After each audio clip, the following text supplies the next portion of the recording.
demi-plie is one of the fundamental steps in classical ballet, and it really should be given so much consideration and thought every time that it is performed.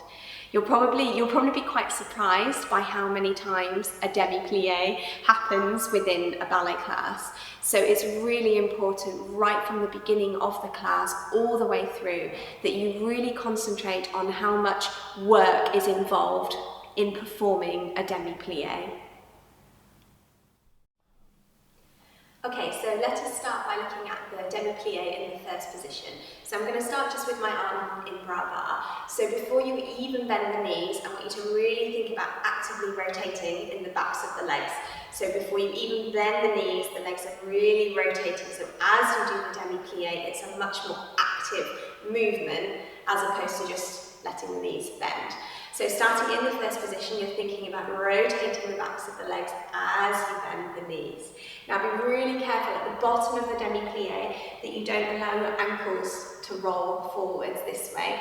Okay, that's quite a common problem I see a lot, so really be careful that you're not allowing your ankles to roll forwards.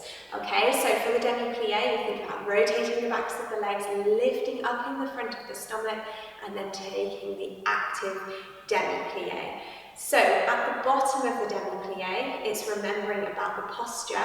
Okay, so you can either let the bottom stick out as you go down, or of course that's the other one where you're tucking under this way. So before you even start the demi-plie, if you really think about lifting up in the front of the stomach, maybe if I go sideways. So as you do the demi-plie, you keep lifting up in the front of the stomach. So you don't allow the bottom to stick out, but equally you don't allow the tummy and the bottom to tuck underneath you, because you can see what that's doing to your posture. So going back to the first position, you're here, lifting up in the front of the stomach, feel the backs of the legs rotating, making sure all 10 toes are really spread evenly in your ballet shoes. We're going to do the demi-plie, actively rotating the backs of the legs to the depth of your demi-plie.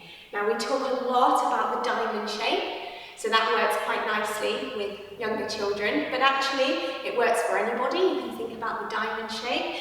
If you do have a particularly big demi-plie, be careful you don't go too low in the demi-plie, because that can really disturb your posture. So making sure it is just a demi-plie, keeping those heels on the floor. Okay, then from the bottom of the demi-plie, as you come back up, I want you to think about bringing both of your inside thighs together. So they come together and you push down into the floor. So again, the demi-plie is an active movement, and it's not just a case of bending and stretching. Thank you for watching, and I hope that you have found this video useful.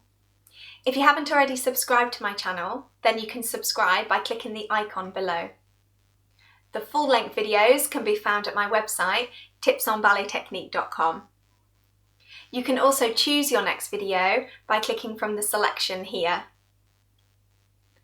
Thank you, and I hope to see you soon.